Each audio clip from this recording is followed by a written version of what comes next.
खत्म कर देंगे, योगी जी प्रधानमंत्री बनेंगे। वो जो अरविंद केजरीवाल हैं कोई तब के लहू से नहीं निकले थे, केवल अन्ना हजारे को बेच के निकले थे, और योगी आदित्यनाथ देश के प्रधानमंत्री बनेंगे।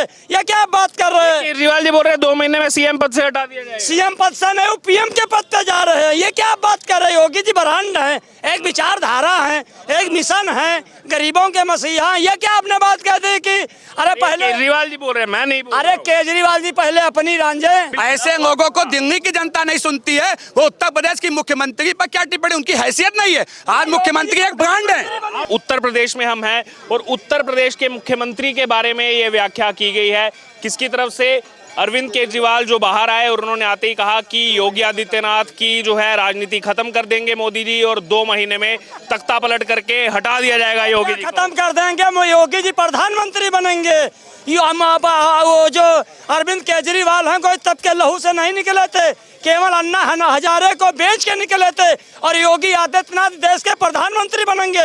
ये क्या बात कर रहे हैं? केजरीवाल जी बोल रहे हैं 2 महीने में सीएम पद से हटा दिया जाएगा। सीएम पद से नहीं, वो पीएम के पद पे जा रहे हैं। ये क्या बात कर रहे हैं? योगी जी ब्रांड है, एक विचारधारा है, एक मिशन है, गरीबों के मसीहा। ये क्या आपने बात कह दी कि अरे पहले केजरीवाल जी बोल रहे हैं, मैं नहीं बोल अरे केजरीवाल जी पहले अपनी रांझे, केजरीवाल जी पहले अपनी रांझे, और वो जो है प्रधानमंत्री में योगी आदित्यनाथ जी बनेंगे। आप पीसीएम से हटा रहे। और एक चीज हम आपको बता दें, ये जो केवल 6 मुसलमानों को सपा कांग्रेस ने टिकट दिया है, इनसे पूछो तो छलाव खुदा मुसलमानों के साथ सबसे बड़ा कर रहे हैं। एक मिनट बीच में बोलो, एक मिनट बीजेपी को कितने दिया? अरे उनको उनका सवाल पूछने दीजिए ना, आप क्यों बोला ना, तो आप मुंह में क्यों डाल रहे हैं? ये सबके ठेकेदार आए हैं, यही मुस्लिमों को, जिन्होंने मुस्लिमों को 70 सालों में सिर्फ वोट बैंक समझा, जिन्होंने उनको पंचक बनाने पे मजबूर किया। आज जब योगी जी और मोदी जी मदरसों में जो पहले मिला करती थी, वहां पर आज कंप्यूटर और किताबें वहां के बच्चों को देने का काम कर रहे हैं। आज मुस्लिम महिलाओं को 3 तलाक की व्यवस्था किस सरकार ने दी? मोदी जी की सरकार ने दी। कोई भी मुसलमान भाई आता था और कहता था तलाक तलाक तलाक, ऐसे क्या मुस्लिम जो बहनें थी उनका क्या सम्मान हो जाता था? उस समय ये लोग कहाँ थे? आज मैं आपको बता देना चाहता हूँ, आज जितना सुरक्षित मुसलमान भारतीय जनता पार्टी के नेतृत्व में चल रहा है, आज मुसलमान इसीलिए, मुसलमान भाई आपके बगल में खड़े हैं, वो भी इसीलिए समर्थन कर रहे हैं। और एक चीज और कहना चाहता हूं, जो लोग कह रहे हैं कि मुख्यमंत्री से पद से हटा दिया जाएगा, मैं उनसे वही मैं कह रहा हूँ, केजरीवाल जी से इतना पूछ लीजिए, उनकी बात पे कौन यकीन करेगा? वो वही केजरीवाल है ना जो 2012 में जब अनशन पे बैठे थे तो लालू प्रसाद यादव की भी वो दिखाते थे भ्रष्टाचार की। शीला दीक्षित के पास, उनके पास सबूत थे, उनको जेल भेज देंगे। आज क्या होगा?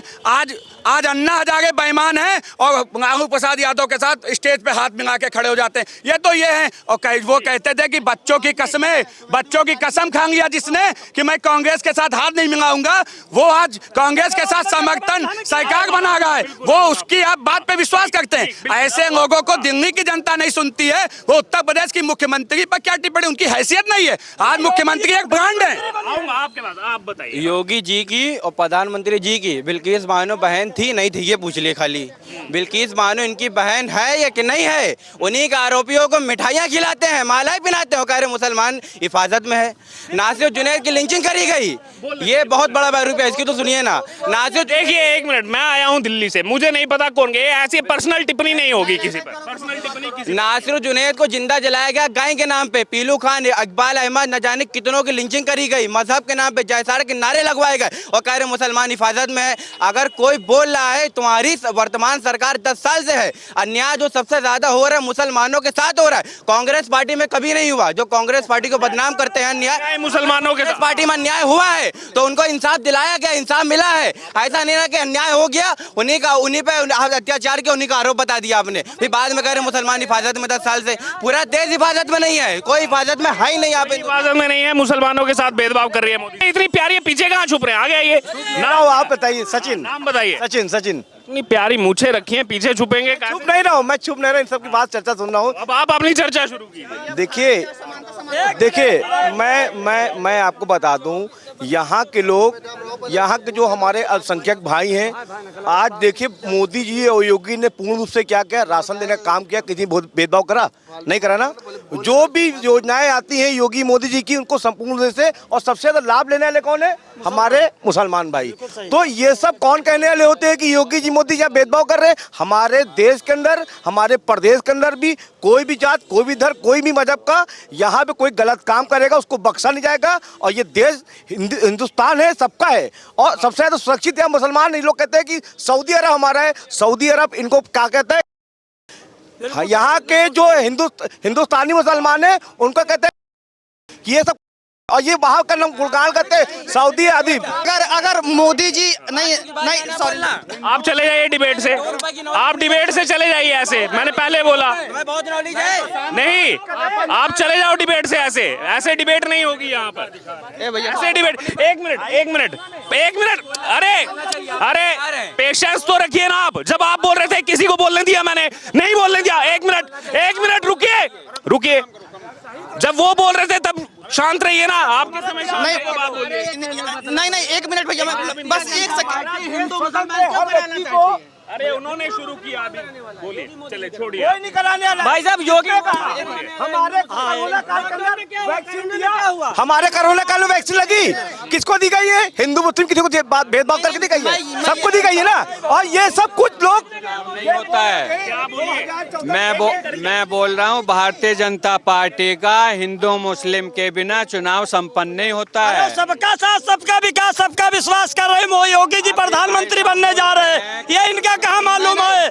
और समाजवादी पार्टी ने क्या किया? क्यों आपस में अपनी बात आए, अपनी गक देना यार।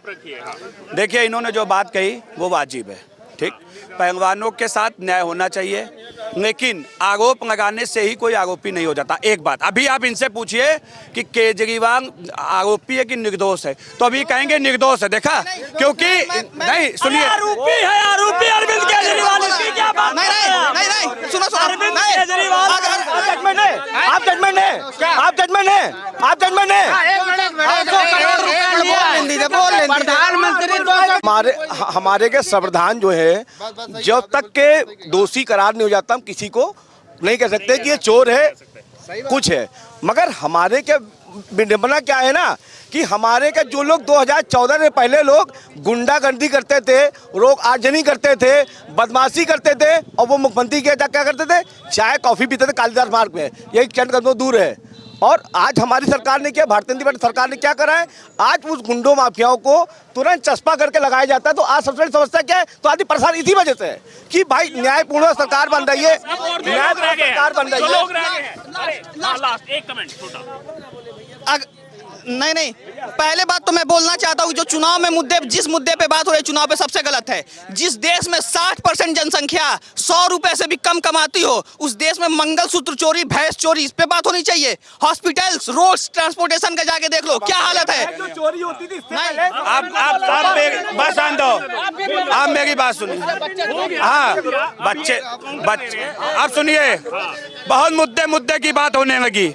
समाजवादी पार्टी के नेता, लेकिन वो निकल गए बोल करके। राम गोपाल यादव जो सपा के नेता हैं, वरिष्ठ नेता हैं, उन्होंने अभी क्या बयान दिया? उन्होंने कहा कि राम मंदिर बेकार है। ये क्या चुनावी मुद्दा था क्या? इनको उस समय ये मुद्दा नहीं दिखाई दिया? हमारे हिंदू धर्म पर, सनातनी पर इस तरीके का प्रहार क्या बर्दाश्त किया जा सकता है? इनकी हैसियत है किसी और धर्म पर कोई बात करने की? फेंक दिए जाएंगे, इनकी हैसियत नहीं है। मैं कह देना चाहता हूँ एक चीज, और मैं एक चीज और कह देना चाहता हूँ। 2014 से पहले देश देख लीजिए, 2014 के बाद का 2017 में यहाँ उत्तर प्रदेश में योगी जी की सरकार बनी। 2017 के बाद से लगातार जीरो टॉलरेंस की जो नीति थी उस पर योगी जी की सरकार ने काम किया। और सुनिए क्यों, अब वो भी जान लीजिए। जिस प्रकार से एक बात और कहना चाहूंगा, और लोगों को बोलिए चौबे जी बोलिए। इधर सवाल करते और भाग जाते हो, वहाँ पर फोन में वीडियो बना कि नहीं बना। आप बताइए, आपका क्या नाम है? बस मोदी काहे, वो तो केजरीवाल बोल रहे हैं 220 से नीचे। थोड़ा यार चोर आदमी हो वो। क्यों ऐसा क्यों बोल रहे हो? और क्या बोलने दीजिए यार, बोल के निकल जाते हो पतली। मैंने बता दिया, मोदी से अच्छा कोई प्रधानमंत्री हो नहीं सकता। दिल की बात है आपकी। दिल की बात है। तो कारण क्या है इसके पीछे? कारण कोई हो या ना हो उससे मतलब नहीं है, काम हो या ना हो मगर मोदी चाहिए। ये एक आम अब आप बताइए, आपसे क्या नाम? हाँ। मोदी सरकार 400 पार। बस कैसे होगी लेकिन? अब होगी, अब देखना। वो तो 4 जून इलेक्ट्रल बॉन्ड से जो चंदा चोरी किया इसीलिए देखिए मोदी जी 400 पार होते जाएंगे, ये इलेक्ट्रॉन पे ही टिके रहेंगे। इलेक्ट्रॉन इनको पीने कहा गया है, ये इलेक्ट्रॉन पिएंगे उस दिन इनके लूज मोशन आएंगे। हम बता दे रहे हैं आपको 4 जून के बाद, क्योंकि आज जिस प्रकार से इनके पास मुद्दे ही नहीं है। ये अपने परिवारों की सीट बचाने के लिए मैदान में राहुल गांधी, प्रियंका गांधी अपनी अमेठी और रायबरेली के लिए, और अखिलेश यादव को देख लीजिए, वो बदायूं, कन्नौज और ये आपकी आजमगढ़, जौनपुर, इसके लिए ये इनको अपने वजूद को बचाने की लड़ाई है। ये भारतीय जनता पार्टी, ये भारतीय जनता दम है। राहुल गांधी चुनाव हारे या जीते, लेकिन उस बंदे में दम है। जिस तरह के नहीं जिस तरह के मुद्दे उठा रहे हैं वो देश के लिए सबसे जरूरी मुद्दे हैं। आप जाके देखो हर जगह शक्ति के खिलाफ लड़ना है, जातिगत जनगणना करवानी है, ये करवानी है, जातिगत जनगणना सबसे जरूरी है। सबसे नहीं, चांद पे हम कैसे पहुंच गए? हमारी कैलकुलेशन सही थी तभी तो हम चांद पे पहुंच पाए ना। किसी भी देश को आगे बढ़ने के लिए साइंटिफिक डेटा होना जरूरी है, पता तो चलना चाहिए कि ये किसके देखिए, कौन सा वर्ग ये साइंटिफिक डेटा लेकर 2014 से घूम रहे हैं विपक्ष वाले, और इनका साइंटिफिक डेटा कहीं दिख नहीं रहा है। और उत्तर प्रदेश और देश की जनता हो, उसका भरोसा देश के प्रधानमंत्री नरेंद्र मोदी जी में है, क्योंकि जिस प्रकार से मोदी जी ने आज भारत की छवि को विश्व पटल पर स्थापित किया है, वो आज कहीं ना कहीं पता है देश को कि आज अगर देश के मोदी हैं, अगर कुछ कहते हैं तो उसकी गारंटी पक्की है। और इन्होंने कहा बांग्लादेश, अगर ये पाकिस्तान और बांग्लादेश के शुभचिंतक यहाँ खड़े हैं जिनके दर्द होना लाजमी सी बात है, और आज हिंदुस्तान के अंदर मोदी है। और 4 जून को मैं आपको बता दे रहा हूँ बरनाम की बिक्री बढ़ जाएगी। एक छोटा कमेंट, और बहुत लोग हैं। योगी को प्रधानमंत्री रहना जरूरी है। मैं तो मोदी भक्त हूँ भैया, बाकी लोग हैं? मोदी भक्त है? क्यों है मोदी भक्त? काका आप आगे आइए, आप बताइए काका। सर ये सपा, कांग्रेस, बसपा, बीजेपी, ये तो सारी बातें सबने अपने चोचले अपनी विचारधारा को रखी, लेकिन सबसे ऊपर होता है देश हित, सबसे ऊपर है जनहित। इसी क्रम में मैं एक पर्यावरण पर रिसर्च करके काम करने वाला व्यक्ति हूँ। देश में सूखे की समस्या, एक मिनट, देश में एयर पोल्यूशन की समस्या, भूगर्भ जल की समस्या, इन सारी बातों को लेकर आदरणीय प्रधानमंत्री मोदी जी को मैंने लिखा। पिछले साल 2023 में अगस्त में लिखा, और मैंने उस दिन प्रण कर लिया कि माननीय प्रधानमंत्री जी, आप जो है देश के कर्णधार हैं, मेरी बात सुन लीजिए, जिससे कि देश में ये सारी समस्याओं को दूर किया जाए। और हाँ, संक्षिप्त में, और दूसरी बात ये कि इंडिया गठबंधन चाहे कि सरकार बना के चला लूँगा तो प्राकृतिक आपदाओं के आगे नतमस्तक होगी और होना पड़ेगा। और इंडिया गठबंधन को मैं चुनौती देके कहता हूं कि वो गठबंधन सरकार बनाकर दिखा दे, बिना रिसर्च का उपभोग किए, बिना रिसर्च का मौका दिए कोई भी सरकार नहीं चला सकता। और मेरे अनुसार राष्ट्रपति शासन लागू हो रहा है। पास जाऊंगा। एक छोटा सा कमेंट, पर्यावरण आपने बताया, आपको पता होगा दिल्ली में जब भी दिवाली आती है तो पटाखे बैन कर दिए जाते हैं, पॉल्यूशन। हाँ, लेकिन कल केजरीवाल के छूटने पर तो भूम पटाखे फूटे हैं कल। वो जनमानस है, वो अपना क्या कर रहा है। आदमी पार्टी ने फोड़े तो फोड़े, मैं कोई राजनीतिक व्यक्ति नहीं हूँ। मैं एक वैज्ञानिक आदमी हूँ। बताइए, जनता दिवाली मनाना चाहे तो पटाखे नहीं फोड़ सकती, लेकिन केजरीवाल बाहर आएंगे तो नहीं। देखिए, जो चीजें हमारे देश प्रदेश में लागू है, हमको उसको हमेशा निभाना चाहिए। और ये कोई नहीं कि हमारा नेता बाहर आके तो पटाखे चलाना चाहिए, कट्टा चलाना चाहिए, बम चलाना चाहिए, ये कुछ नहीं चाहिए। हमारे इनसे बात कीजिए, बताएंगे आपको पूर्ण रूप से। सबसे बड़ी चीज़ ये है कि ये जो मुद्दे इन्होंने बताए, चाहे एयर पोल्यूशन हो, चाहे पानी की किल्लत हो, ये कोई सरकार अकेले इसको हैंडल करने की ये नहीं हो सकता। पब्लिक की भी इसमें भागीदारी जरूरी है। दूसरी बात है, सबसे बड़ी चीज़ है, आज जिस प्रकार से आज उत्तर प्रदेश में आप यहाँ डिबेट कर पा रहे हैं ना, तो उसकी सबसे बड़ी वजह है कि यहाँ योगी आदित्यनाथ जी की सरकार है। तो मैं आपको बता देता हूँ, अगर 2017 से पहले आप डिबेट कर रहे होते तब तक ये कैमरा फूट गया होता, अब तक आपके ऊपर ही उनके उपद्रव, जो यहाँ गुंडे बैठते थे, वो अब तक आपके ऊपर हावी हो चुके होते हैं। पश्चिम बंगाल में हम देखते हैं अभी भी होता है। आपका क्या नाम है सर? मुकुल। कितनी उम्र होगी आपकी? हमारी 57। तो कई चुनाव देख लिया आपने, इस बार का चुनाव क्या खास है, क्या अहम है? इतना चुनाव है नहीं, फाइनल हो गया है। क्या बात, फाइनल हो गया? और क्या?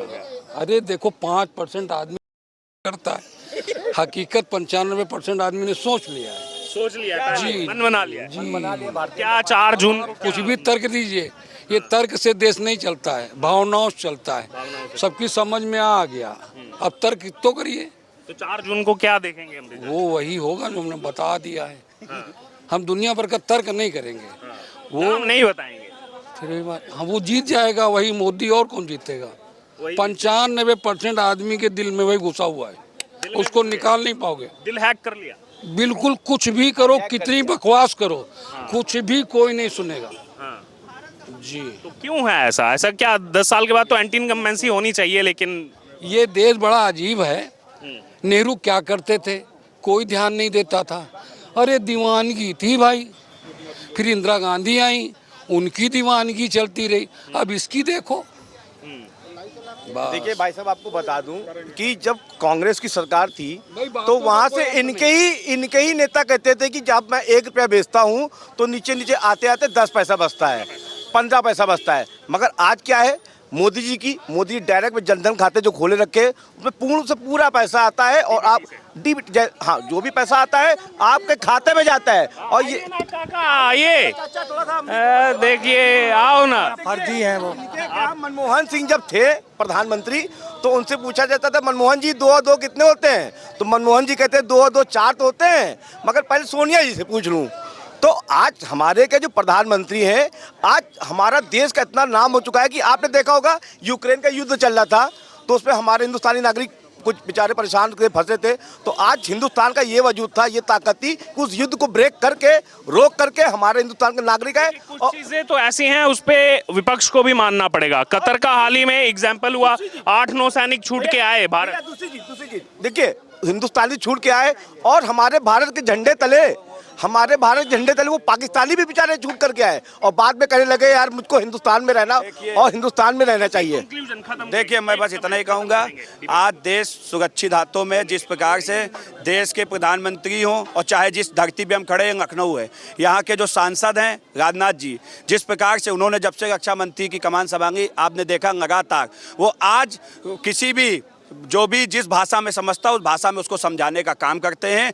आज जिस प्रकार से देश को विकास की गति पर ले जाने का काम देश के प्रधानमंत्री जी ने किया, लखनऊ से राजनाथ जी ने किया है, ये मैं आपको बड़ी ईमानदारी से बता देना चाहता हूँ। जैसे अभी भाई साहब ने कहा, कहने वाले तो कहेंगे ही, कहने वालों का काम है कहना, लेकिन जिस प्रकार से एक सच्चाई है, अभी भाई साहब ने कहा मोदी जी सबके दिल में बसते हैं, तो आज मोदी जी लोगों के दिल में बसते हैं। आज लोगों को पता है कि मोदी की गारंटी है तो पक्की है, मोदी ने जो कहा है वो मोदी ने किया है और मोदी करेंगे। देश के प्रधानमंत्री हों या प्रदेश के मुख्यमंत्री हों, दोनों संविधान से चुने हुए व्यक्ति हैं। पहले तो वो कर रहा है, पहले तो अभद्र भाषा और थोड़ा भाषा का संयम होना बहुत जरूरी है इतनी बुजुर्ग में, ठीक है। वो ये क्योंकि इनका काम है सुबह से शाम तक यहाँ पर भारतीय जनता पार्टी का विरोध करना। आप इनको सुबह से शाम तक यही पाएंगे। इनसे पूछिए, आज ये भारतीय जनता पार्टी का विरोध कर रहे हैं, इनकी उम्र 70 साल है। इनसे पूछिए, इनकी उम्र 70 साल है। 2014 से पहले ये कहाँ थे? क्या IAS थे? क्या PCS थे? क्या ये क्या थे? ये उस समय भी चोर थे। सीधे बात की है। आप आइए ना, आप आइए, आप बोलिए। पीछे से ज्ञान मत दीजिए मेरे को, मैं सबको मौका दे रहा हूँ। मैं ये बोलना चाह रहा हूँ, मैं मौका दिया, निकल जाओ। अब हो गया, अब खत्म। अब डिबेट अगर पर्सनल करना है तो डिबेट नहीं होगा। नमस्कार, मैं हूँ आपके साथ अर्जुन, आपका स्वागत है हमारे चैनल पर। इस वक्त हम मौजूद हैं उत्तर प्रदेश की राजधानी लखनऊ में, और इस समय मैं जिस स्थान पर मौजूद हूँ दारुल शफा के बाहर मौजूद हूँ, और इसको साल भर के लिए जो है वो राजनीतिक अड्डा जो है वो इस जगह को बताया जाता है। और आइए अब बात करेंगे लोगों से, चर्चा करेंगे चुनाव के मद्देनजर जो भी चीज़ें चल रही हैं, क्या उनको लग रहा है। कुछ प्रबुद्धजन भी है, पहले उनसे चर्चा शुरू करना चाहूँगा। सर, नाम क्या है आपका? सर हम तो बता नहीं सकते, हम लोग एम्प्लॉय हैं। एम्प्लॉय हैं? आप भी एम्प्लॉय हैं? जी हाँ, एम्प्लॉय। हाँ जी, आप बताइए क्या नाम हुआ? हुसैन नाम है। वैसे नेशनलिटी इंडियन है तो भारतीय ज़्यादा ज़रूरी है, नाम जानने की ज़रूरत क्या है। कहाँ से हैं? लखनऊ से, अपनी मातृभूमि लखनऊ है। जी बताइए, क्या माहौल परिवर्तन का है, क्योंकि जुमलेबाजों की सरकार जाएगी, क्योंकि झूठ की आंधी नहीं, ये राहुल गांधी है, गारंटी की आंधी राहुल गांधी। क्योंकि जो जितने भी इन्होंने चुनाव जीते हैं अभी तक, वहाँ पे जो भी इन्होंने गारंटी दी है उसको पूर्णतः हर तरह से पूरा कर रहे हैं।